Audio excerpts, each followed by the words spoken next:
Chapter 8. The Deadly Poppy Field. Our little party of travelers awakened next morning refreshed and full of hope, and Dorothy breakfasted like a princess off peaches and plums from the trees beside the river. Behind them was the dark forest they had passed safely through, although they had suffered many discouragements. But before them was a lovely, sunny country that seemed to beckon them on to the Emerald City. To be sure, the broad river now cut them off from this beautiful land, but the raft was nearly done, and after the Tin Woodman had cut a few more logs and fastened them together with wooden pins, they were ready to start. Dorothy sat down in the middle of the raft and held Toto in her arms. When the Cowardly Lion stepped upon the raft, it tipped badly, for he was big and heavy. But the Scarecrow and the Tin Woodman stood upon the other end to steady it, and they had long poles in their hands to push the raft through the water. They got along quite well at first, but when they reached the middle of the river, the swift current swept the raft downstream, farther and farther away from the road of yellow brick, and the water grew so deep that the long poles would not touch the bottom. "This is bad," said the Tin Woodman, "for if we cannot get to the land, we shall be carried into the country of the Wicked Witch of the West, and she will enchant us and make us her slaves." "And then I should get no brains," said the Scarecrow. "And I should get no courage," said the Cowardly Lion. "And I should get no heart," said the Tin Woodman. "And I should never get back to Kansas," said Dorothy. "We must certainly get to the Emerald City if we can," the Scarecrow continued, and he pushed so hard on his long pole that it stuck fast in the mud at the bottom of the river, and before he could pull it out again, or let go, the raft was swept away, and the poor Scarecrow left clinging to the pole in the middle of the river. "Goodbye," he called after them, and they were very sorry to leave him. Indeed, the Tin Woodman began to cry, but fortunately remembered that he might rust, and so dried his tears on Dorothy's apron. Of course, this was a bad thing for the Scarecrow. "I am now worse off than when I first met Dorothy," he thought. "Then I was stuck on a pole in a cornfield, where I could make believe scare the crows, at any rate. But surely there is no use for a Scarecrow stuck on a pole in the middle of a river. I am afraid I shall never have any brains after all." Down the stream the raft floated, and the poor Scarecrow was left far behind. Then the Lion said, "Something must be done to save us. I think I can swim to the shore and pull the raft after me, if you will only hold fast to the tip of my tail." So he sprang into the water, and the Tin Woodman caught fast hold of his tail, when the Lion began to swim with all his might toward the shore. It was hard work, although he was so big, but by and by they were drawn out of the current, and then Dorothy took the Tin Woodman's long pole and helped push the raft to the land. They were all tired out when they reached the shore at last, and stepped off upon the pretty green grass, and they also knew that the stream had carried them a long way past the road of yellow brick that led to the Emerald City. "What shall we do now?" asked the Tin Woodman, as the Lion lay down on the grass to let the sun dry him. "We must get back to the road in some way," said Dorothy. "The best plan will be to walk along the riverbank until we come to the road again," remarked the Lion. So, when they were rested, Dorothy picked up her basket, and they started along the grassy bank, back to the road from which the river had carried them. It was a lovely country, with plenty of flowers and fruit trees and sunshine to cheer them, and had they not felt so sorry for the poor Scarecrow, they could have been very happy. They walked along as fast as they could, Dorothy only stopping once to pick a beautiful flower, and after a time, the Tin Woodman cried out, "Look!" Then they all looked at the river, and saw the Scarecrow perched upon his pole in the middle of the water, looking very lonely and sad. "What can we do to save him?" asked Dorothy. The Lion and the Woodman both shook their heads, for they did not know. So they sat down upon the bank and gazed wistfully at the Scarecrow until a stork flew by which, seeing them, stopped to rest at the water's edge. "Who are you, and where are you going?" asked the stork.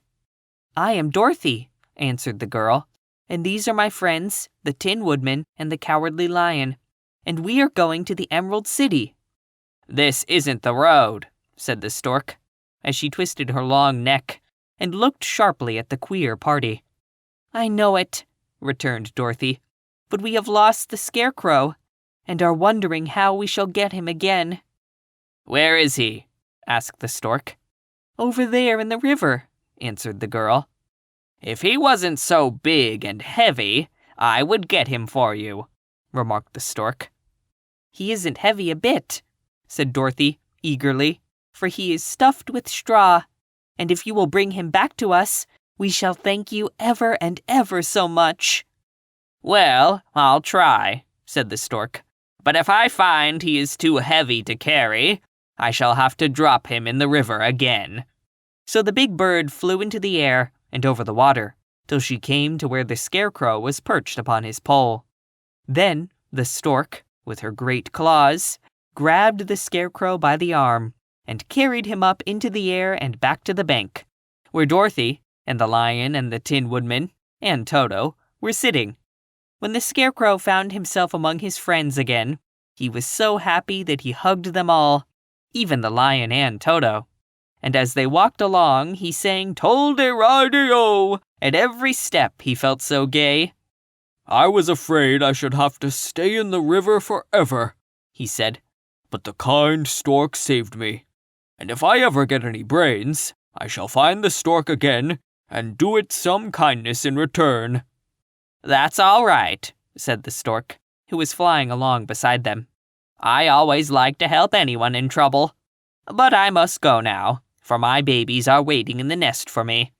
I hope you will find the Emerald City, and that Oz will help you." "Thank you," replied Dorothy, and then the kind stork flew into the air and was soon out of sight. They walked along, listening to the singing of the bright-colored birds and looking at the lovely flowers, which now became so thick that the ground was carpeted with them. There were big yellow and white and blue and purple blossoms, besides great clusters of scarlet poppies, which were so brilliant in color, they almost dazzled Dorothy's eyes. "Aren't they beautiful?" the girl asked, as she breathed in the spicy scent of the flowers. "I suppose so," answered the Scarecrow. "When I have brains, I shall probably like them better." "If I only had a heart, I should love them," added the Tin Woodman. "I always did like flowers," said the Lion. "They seem so helpless and frail. But there are none in the forest so bright as these." They now came upon more and more of the big scarlet poppies, and fewer of the other flowers, and soon they found themselves in the midst of a great meadow of poppies. Now it is well known that when there are so many of these flowers together, their odor is so powerful that anyone who breathes it falls asleep, and if the sleeper is not carried away from the scent of the flowers, he sleeps on and on forever. But Dorothy did not know this, nor could she get away from the bright red flowers that were everywhere about. So presently, her eyes grew heavy, and she felt she must sit down to rest and sleep. But the Tin Woodman would not let her do this. "We must hurry and get back to the road of yellow brick before dark," he said, and the Scarecrow agreed with him. So they kept walking until Dorothy could stand no longer. Her eyes closed in spite of herself, and she forgot where she was and fell among the poppies, fast asleep. "What shall we do?" asked the Tin Woodman. "If we leave her here, she will die," said the Lion. "The smell of the flowers is killing us all. I myself can scarcely keep my eyes open, and the dog is asleep already." It was true. Toto had fallen down beside his little mistress, but the Scarecrow and the Tin Woodman, not being made of flesh, were not troubled by the scent of the flowers. "Run fast," said the Scarecrow to the Lion, "and get out of this deadly flower bed as soon as you can. We will bring the little girl with us, but if you should fall asleep, You are too big to be carried." So the lion aroused himself and bounded forward as fast as he could go. In a moment, he was out of sight. "Let us make a chair with our hands, and carry her," said the Scarecrow. So they picked up Toto and put the dog in Dorothy's lap, and then they made a chair with their hands for the seat and their arms for the arms, and carried the sleeping girl between them through the flowers. On and on they walked, and it seemed that the great carpet of deadly flowers that surrounded them would never end. They followed the bend of the river, and at last came upon their friend the lion, lying fast asleep among the poppies. The flowers had been too strong for the huge beast, and he had given up, at last, and fallen only a short distance from the end of the poppy bed, where the sweet grass spread in beautiful green fields before them. "We can do nothing for him," said the Tin Woodman, sadly, "for he is much too heavy to lift. We must leave him here to sleep on forever, and perhaps he will dream that he has found courage at last." "I'm sorry," said the Scarecrow. "The lion was a very good comrade for one so cowardly. But let us go on." They carried the sleeping girl to a pretty spot beside the river, far enough from the poppy field to prevent her breathing any more of the poison of the flowers. And here they laid her gently on the soft grass and waited for the fresh breeze to waken her.